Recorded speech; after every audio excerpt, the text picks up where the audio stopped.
Good day, students. Welcome to the course Retrofitting and Rehabilitation of Structures. We are discussing Unit 3 Condition Assessment, Non-Destructive Testing and Evaluation. This is Lecture 6 on Unit 3. The topics covered in Lecture 6 deal with testing for physical condition of concrete. So we are discussing the non-destructive tests for examining the physical condition of concrete. What are the physical conditions that we will discuss? They are uniformity of concrete, delamination and voids, embedded metal detection, that is rebar detection, reinforcement bar detection, then air and moisture permeability, hydration characteristics of concrete, and cracks and spalls. These are the 6 categories of tests that we will discuss in today's topic. So, testing for physical condition, uniformity of concrete.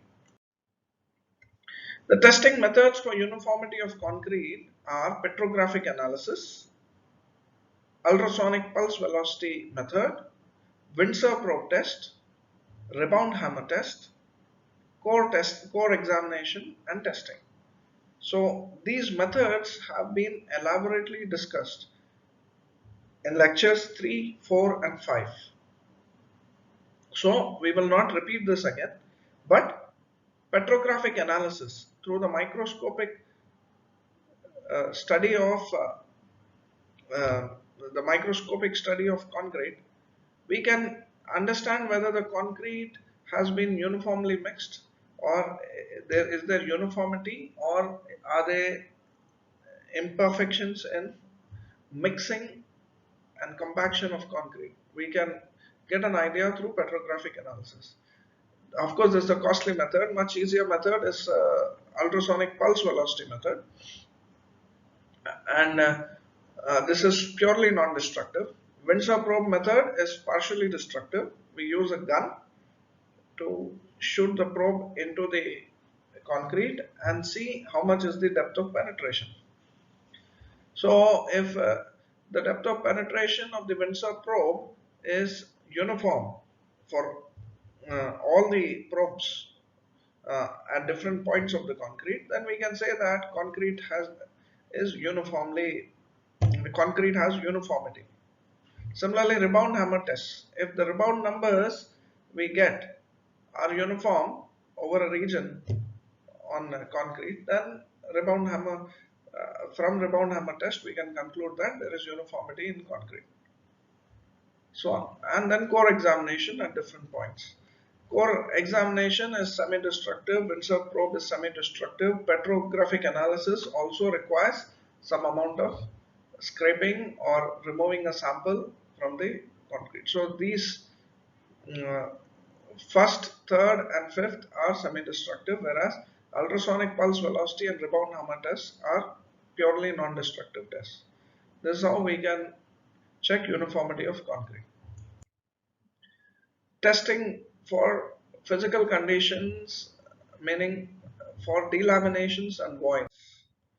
For delaminations and voids, some of them are already discussed, but some of them are new methods for us. First, we'll go one by one. Hammer sounding. Hammer sounding. So this is something very simple. For delamination detection, take a hammer and knock onto the surface of concrete. This is very commonly done for wood, for doors which are made of wood. You want to see whether termites have eaten the door or not. You just knock on it, and if it gives a hollow sound, then it means the termites have eaten the wood. Similarly, we take a hammer and knock onto the concrete. Now, solid sound, there's a difference between a solid sound and a hollow sound. So as soon as there is a detection of hollow sound, we can understand there is some delamination or voids below the point that we are hammering. This hammering has to be a soft hammering, it is not a large impact hammering. Similarly, chain drag method, it is similar to hammering, just that there is dragging of a chain. That chain makes a sound. Whenever it crosses across a hollow region, the sound changes and it is differently distinct. So based on that, we can understand that there is some uh, defect or delamination in the concrete. This is chain drag method. These two are very simple methods, not costly and just simplest of engineering methods. Next, impact echo method, which we have already discussed when we were discussing ultrasonic pulse velocity. This is one of the methods, impact echo. There is an impact hammer by which an impact is given and the stress wave goes and hits either to the ground and comes back to the receiving transducer, or if there are cracks like this, the stress wave hits the crack and rebounds, and the rebound wave is received through the transducer, then it's amplified and displayed. So impact echo method is also used to determine delamination and voids detection. Then we have ultrasonic pulse velocity. Ultrasonic pulse velocity method. This has been dealt in great detail in the previous lectures. So, uh, ultrasonic pulse velocity method is also useful to detect delamination and voids in structures. Then we have remote viewing using a borescope. Borescope is a device. A borescope is a device which has a long handle or a long tube with a camera at the end, with a light and camera, a camera with a light function at the end. So whenever they are, you know, uh, remote, there are certain parts of the structure which we humanly cannot access. And it is very difficult to view. Such parts we can use this borescope tube, send that, and through the camera a full live video recording of the uh, area of inspection we can observe. Based on that, we can identify whether they are voids, defects, or so on. So this, of course, this is for very small crevices where human, uh, you know, human beings cannot detect either through their sight or they cannot reach out to those places. So borescope is a to use. Next is a very important method, infrared thermography. This is used for multiple purposes. This is used definitely for delamination and void detection.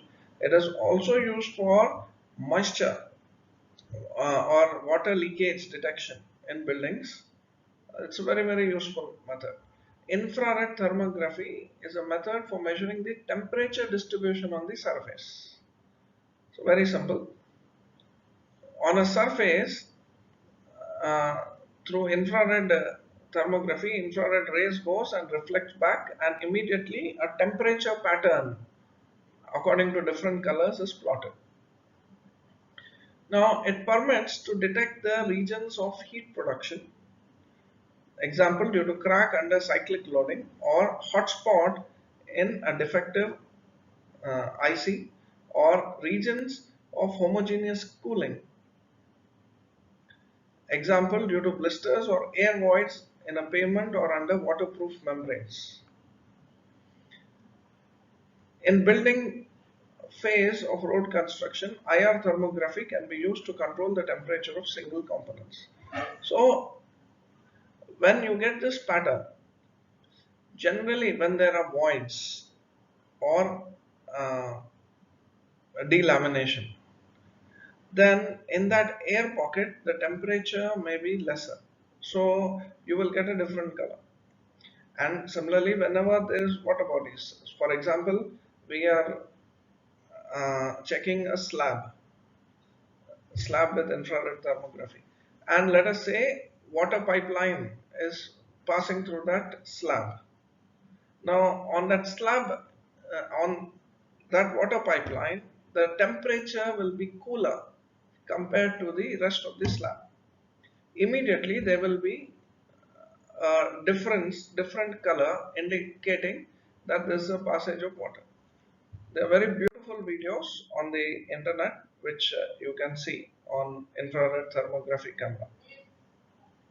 Now, principle: all objects above absolute zero temperature emit infrared radiation. Humanly visible radiations only above about 500 degrees centigrade. Infrared monitoring equipment can detect infrared emission in the range between 2 and 4 microns.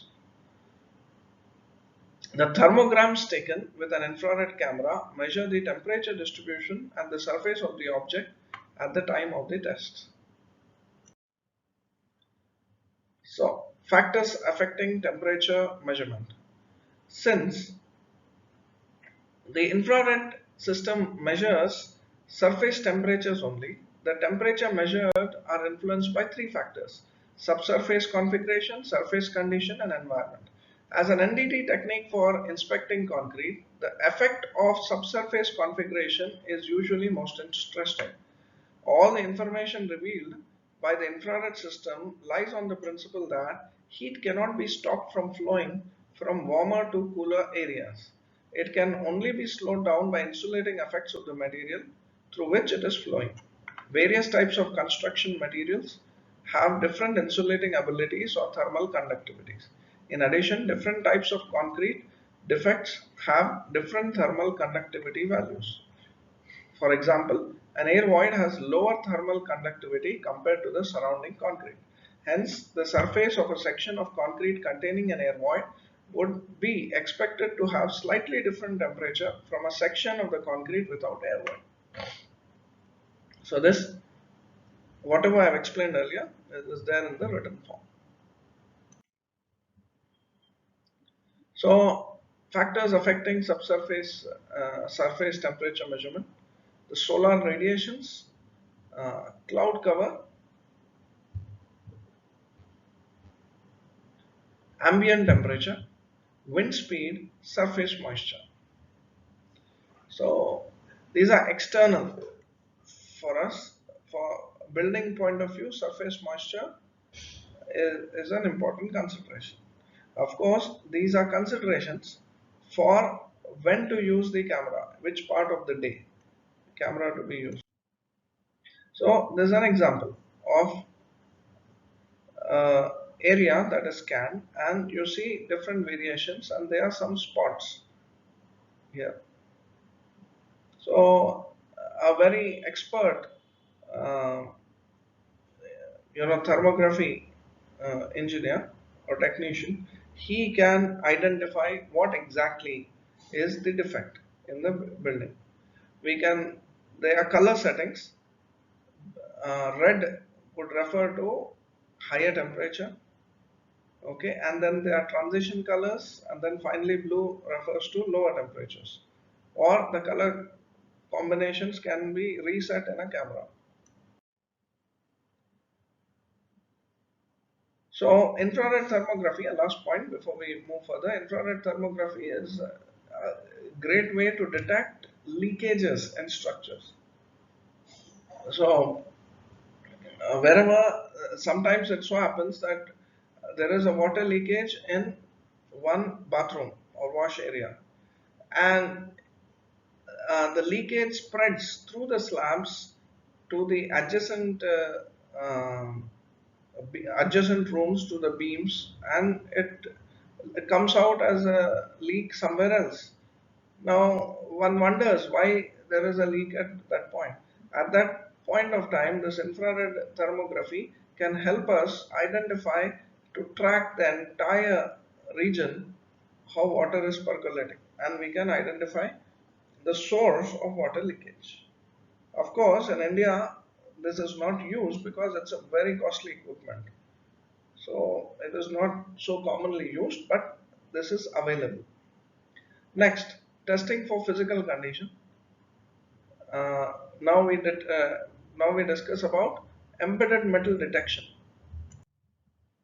So embedded metal detection, we want to detect the presence of reinforcement bars. It is important because sometimes we have to cut cores in the concrete. Sometimes we may mm, have to see whether the rebars are properly situated or not. So what are the different methods to identify the reinforcement bars in the concrete? So there are electromagnetic methods using tachometer, or it's also called as prophoscope or prophometer. Then we have radiography, that is X-rays. Then ground penetration radar and exploratory removal. Exploratory removal is a destructive test. You think randomly you remove chips of concrete and check whether there is metal present below it or not, rebar. But these three are very good non-destructive methods. Let's see. So, tachometer, it's a magnetic device known as tachometer, cover meter, sometimes called as prophoscope, prophometer. Slightly technology may be different. They are used to determine location of embedded steel reinforcement in concrete. So you pass, uh, pass this scope probe over the surface of the concrete, and whenever there is a metal, because of the magnetic effect, magnetic induction, it will generate a signal and send to the signal measuring device, and we can identify, yes, there is a metal below it, and we can keep tracking, and you can draw externally the pattern of the metal detector. The accuracy of the device is dependent on the amount of reinforcing steel that is present in the concrete. The more congested the reinforcing steel, the less accurate the device becomes. In some cases, when other bars interfere, the device cannot identify either location or depth of the cover. Next is radiography. Radiography, this technique enables to take a photo. This is radiography is just like an X-ray. We all know how do we find chest X-ray. We Everybody knows chest X-ray, gamma rays, or the X-rays, high energy X-rays are sent through the body, and there is a film on which X-rays are captured, and then depending on the time taken by the X-rays to reach, some areas become dark and some are lighter. Based on that, we can identify. So for concrete, British Standard 1881 Part 205 gives a detailed information for radiographic inspection of concrete. So just like our human X-rays, radio X-rays for concrete, through the X-rays we can find what is inside. So this is an example of concrete X-ray, and here we can see the metals detection. All right.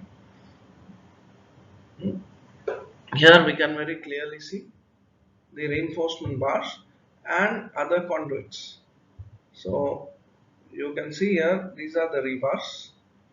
This is the conduit, either the electrical line conduit or sometimes water pipeline conduit, and here there are some cables, and here with the X-ray we can see there's a full electrical wire arrangement. So of course this radiographic testing is very costly and very dangerous. Uh, so it is not usually done. unless it is extremely necessary. Next, another very good method is ground penetrating radar. It is similar to the tachometer. Tachometer is purely a magnetic method. Here, this is an electromagnetic method. This method is also similar to ultrasonic pulse echo testing. The difference is in ultrasonic pulse echo testing, the acoustic waves are sent, and the same reflected acoustic waves are captured by the receiver. But in ground penetrating radar, instead of uh, acoustic waves, radio waves, electromagnetic radio waves are sent. So, ground penetrating radar is a geophysical method that uses radar pulses to image the subsurface. This non-destructive method uses electromagnetic radiation in microwave band, ultra high frequency and very high frequencies of the radio spectrum, and detects the reflected signal from subsurface structures. GPR can have applications in variety of media, including rocks, soils, ice, freshwater, pavements, and structures. So we are interested in structures and pavements for concrete. In the right condition, practitioners can use GPR to detect subsurface objects, changes in material properties, and voids and cracks.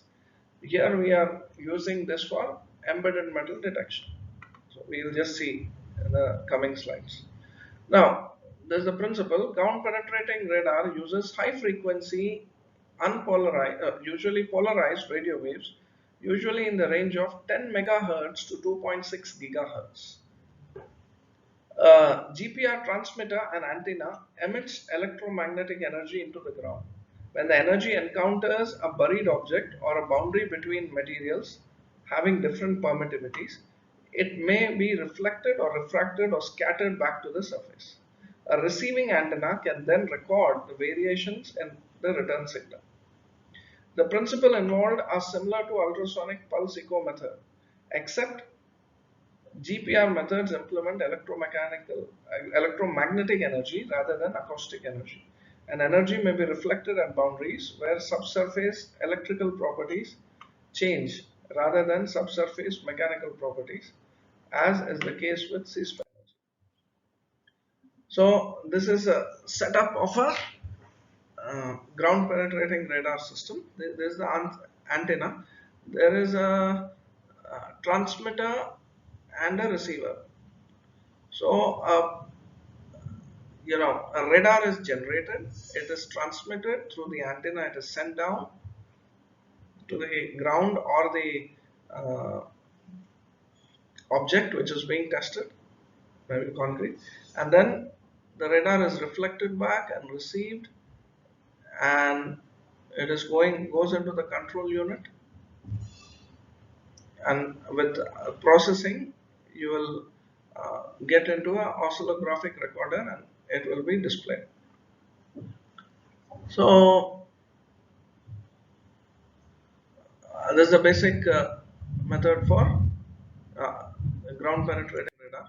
Here are some examples. So usually the equipment is handled like this. There's a cycle kind of equipment which is pushed. It has a wheel. It is pushed. This is the reading here, and this is the uh, antenna which actually sends radar waves and receives radar waves. So here it is sent, and see here it is reflected, and objective is and the object, and it is recorded, and as one moves forward it is continuously recorded. So here you can see the difference. When you get across a uh, when you get across a reinforcement bar, you see the pattern. It is dark, some dark reflection. When it is a hollow duct, it is lighter. And when there is water duct, it is still lighter. So a trained inspector, a person trained in using uh, GPR device can easily identify, and one can mark. And here is a example of the marking. Here, through the GPR, reinforcement bars are detected, and here these are conduits for electrical and other cables. So GPR has various applications. It is also used in rebar detection.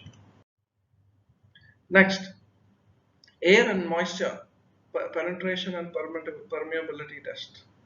So we have ISAT and modified fixed permeability test. So ISAT, initial surface absorption test. This is as per British Standard 1885 Part 5, 1881 Part 5. So ISAT measures the ease of water penetration into the surface layer of the concrete, and also called as the covercrete. In this method, a cup with a minimum surface area of 5000 mm is sealed to the concrete surface and filled with water like this. The rate at which water is absorbed into the concrete under a pressure head of 200 mm is measured by movement along a capillary tube attached to the cup. When the water comes into contact with dry concrete, it is absorbed by capillary action, initially at a high rate, but at a decreasing rate as the water fill length of the capillary increases. This is the basis of initial surface absorption, which is defined as the rate of water flow into the concrete per unit area at a stated interval from start of the test at constant applied head at room temperature. So again, this is a diagram for the ISAT test.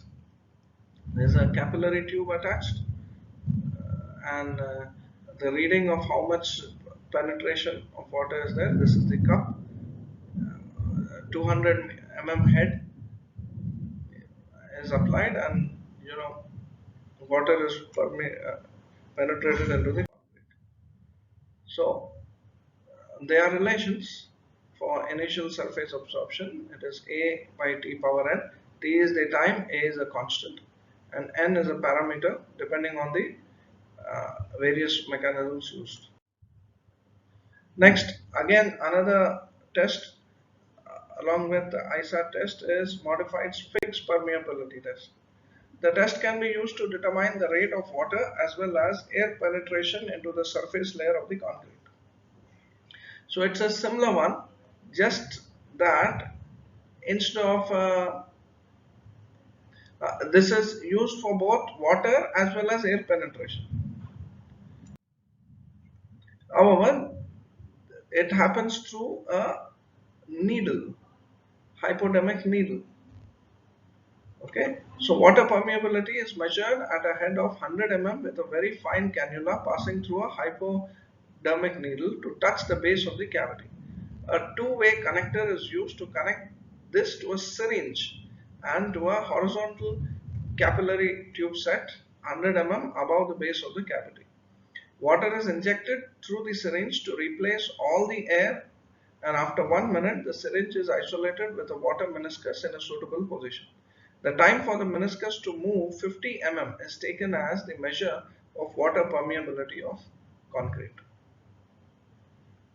So these tests actually come in MTech level for those who pursue an MTech course in structural engineering and concrete technology. You are you would have to deal with permeability tests. Next, hydration characteristics of hardened concrete. Hydration characteristics. This is, of course, from NDT point of view, sometimes it may be used. Just to complete the discussion on NDT, we have to discuss this. We have X-ray diffractometry, X-ray fluorescence spectroscopy, and differential thermal analysis. Naturally, these are very costly equipments. So, X-ray diffractometry, a powdered sample of concrete is bombarded with high energy X-rays. Different mineral constituents refract through different angles on incident X-rays. The presence of various mineral ingredients are detected by examining the XRD pattern. So, X-ray diffractometry pattern. So, this is a very highly skilled and evolved technique. One needs high degree of training and understanding the uh, mineralogy that is present in the concrete based on the pattern of diffracted X-rays. So, but this is a method, X-ray diffractometry. So you get graphs something like this. Based on these graphs, you may have to identify what these graphs, these patterns. Some patterns may indicate calcium hydroxide, some calcite, some calcium silicate hydrate, etc. So it requires training to identify this. Next, it is X-ray fluorescence spectroscopy. So a sample of concrete is bombarded with high energy X-rays, and the fluorescent emission so caused is collimated into a parallel beam directed onto the analyzing crystal within a spectrometer and reflected into a detector. The wavelength and density of the fluorescent emission measured give the properties of the constituent material. This method is a comparative one, and the results obtained are compared with samples of known properties. So, especially mechanical engineers who deal with metrology, and they study materials in great detail, they are more familiar with tests like these. And these these are advanced level tests which are used to identify the concrete uh, microstructure and the constituents of the concrete and the microstructure. Next, differential thermal analysis. DTA uses the rate of change of temperature of a sample when heated at a constant rate of input. It involves heating of a sample powdered concrete and furnace together with a sample of inert material. The DTA graph shows series of peaks at particular temperatures, which are characteristics of minerals in concrete sample under test.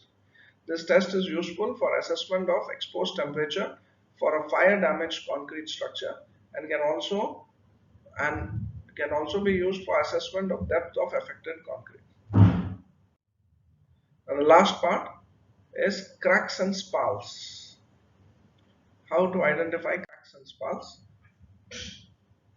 We can use infrared thermography, we can use impact echo testing, we can use pulse velocity testing, we can use borescope and exploratory removal, and hammer sounding also.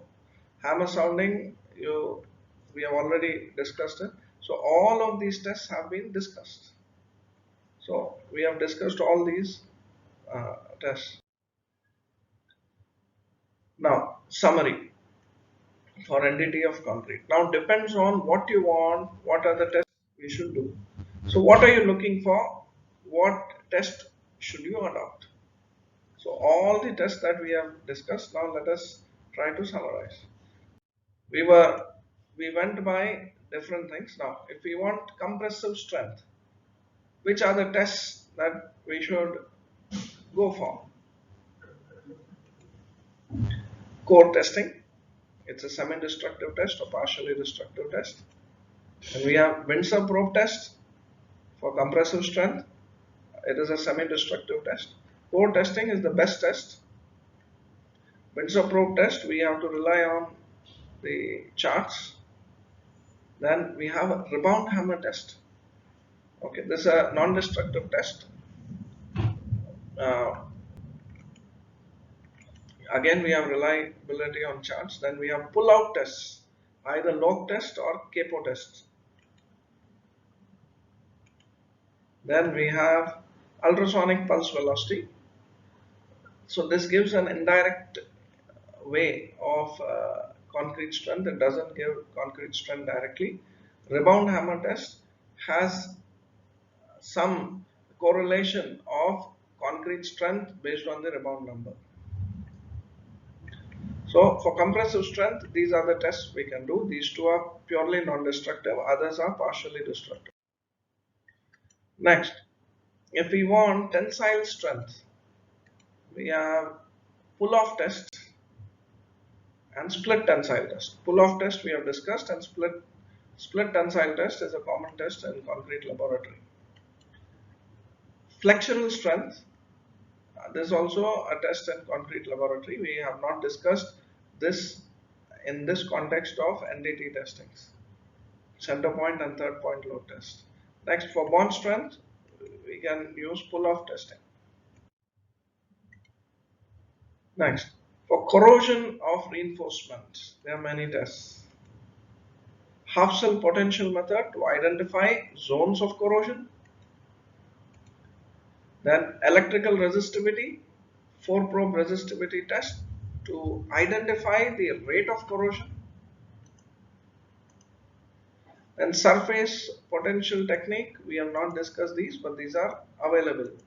These tests are available. We focused on just these two.